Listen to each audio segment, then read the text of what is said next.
Hello and welcome back to the Road to No Way Home, the Spider-Man movie marathon that leads to my review of No Way Home after it comes out. Last time, we learned that Spider-Man is not a good human being. You're a fraud, Spider-Man! Today is going to be a simple video. Instead of looking at 3 movies or 2, we just look at one simple movie, and I'm kinda excited to talk about it. But before we get into today's video, this video is sponsored by the subscribe button. But seriously, I don't have a sponsor. Or Patreon. I do these videos for fun, and it's even more fun when someone that I don't know is watching, even interacting with the video. So if you subscribe, it'll encourage me to make more content like this. Now, back to the video.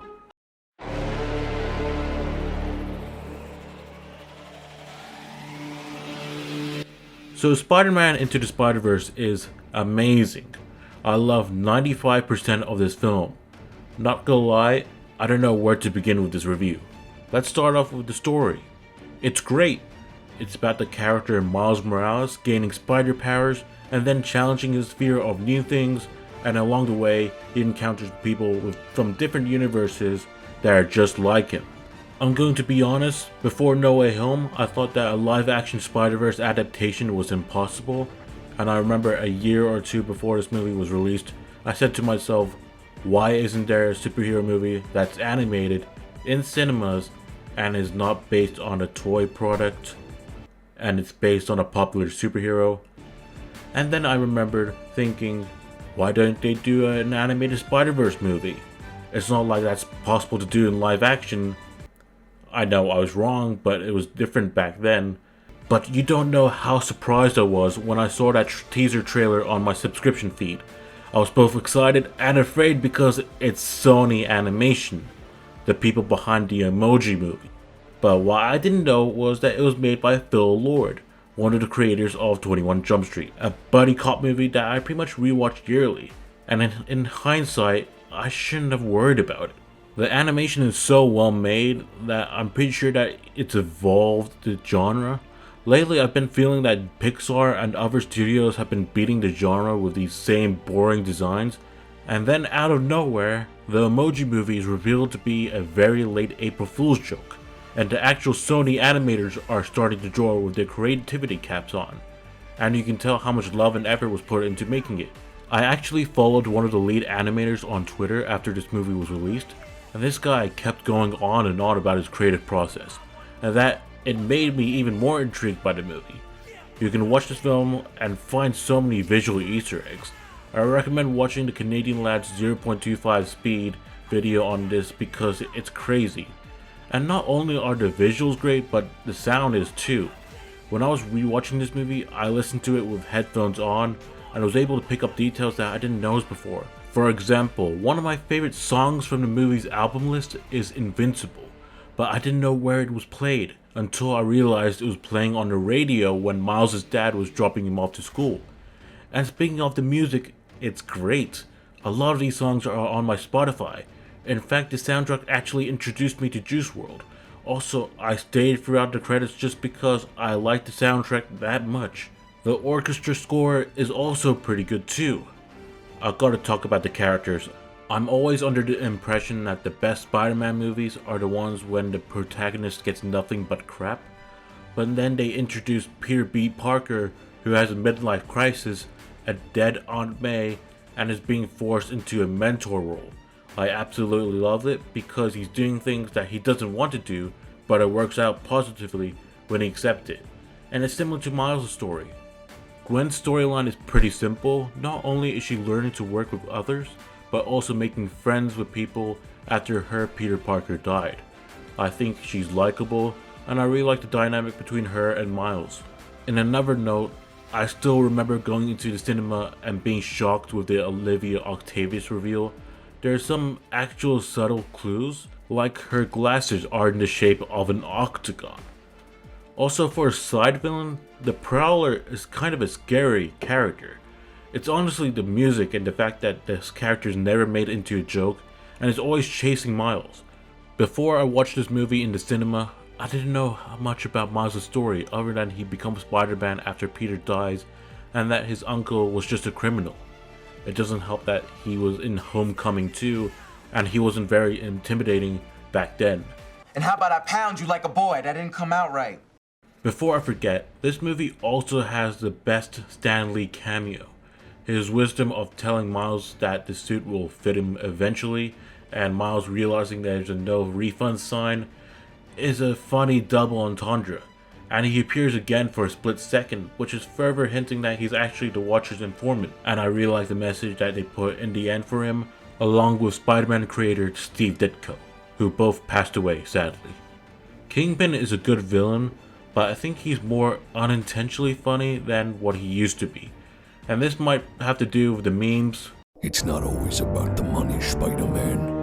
It's about the Mets, baby. Love the Mets. All right, baby. Let's go. Get a home run, baby. Love the Mets. Let's go, Mets. I also have one issue with his supervillain plan.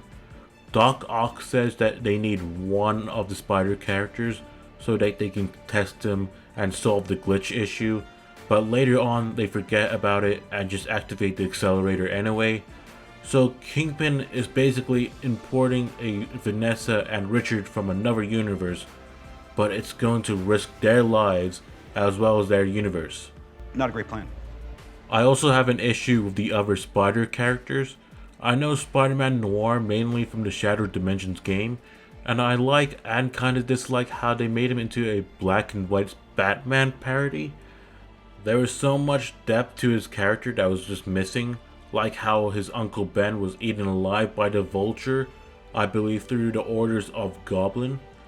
I don't know much about Penny Parker other than that her dad died, she got a spider robot passed down to her, and she's an anime character who is a tech whiz. When her spider robot was destroyed, I'm gonna be real with you, I did not feel that emotional about it. Mainly because there's no development time for me to like it. So you can't give it the Baymax treatment. Spider-Ham is alright I guess, he's meant to be a jokey character, and I think they succeeded with him, especially when they casted John Mulaney to voice him. Also, side note, I really like the voice casting. You got Chris Pine as this world's Peter Parker. You got Jake Johnson as Peter B. Parker. You also have Nicolas Cage as Spider-Man Noir. There's Haley Steinfeld as spider-gwen, etc. I gotta give props to that. Okay, I have one more nitpick before I rate this movie. The blonde Peter Parker has all this tech stuff in Aunt May's shed, but he still chooses to wear a onesie. In fact, there's literally an Iron Spider suit in that lair. This actually very much confused me. But on the other hand, it doesn't ruin the overall movie. I'm giving Spider-Man Into the Spider-Verse a 4.5 stars out of 5. Therefore, it means that it is my second favorite Spider-Man movie in between Spider-Man 2 and Spider-Man 1. It's honestly my favorite animated movie of the 2010s. And I'm really looking forward to the sequel of this film. It's my most anticipated movie of 2022 along with The Batman. That is it for today. I'm going to give another update on this road to No Way Home. I'm sorry for doing this, and I'm sorry that you're just going to have to hear me stutter and pause a lot during this part of the video because I'm just leaving this part unedited. So basically, the movie comes out in 5 days. Well, right now I'm recording on the 10th at 11:30 p.m. So it's going to be 4 days tomorrow, or 4 days and 30 minutes. And basically, I don't have that much time to be able to edit and review all the MCU movies. That's including Civil War, Infinity War, and Endgame, by the way. So I was thinking, and I was talking to my cousin about this. He suggested that for this MCU review, I actually include No Way Home into it. So it's like a big whole MCU package. And I've taken this idea into consideration, so that might actually be possible.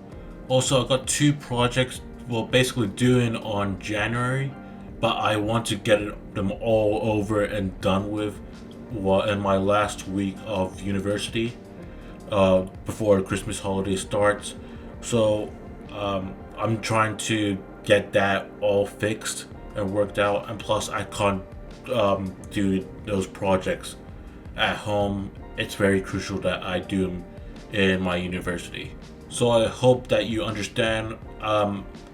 Thanks for watching the video. I hope you enjoyed this review, and if you enjoyed it, please give it a like, press the subscribe button for more content like this, and to see the MCU review, and see you next time.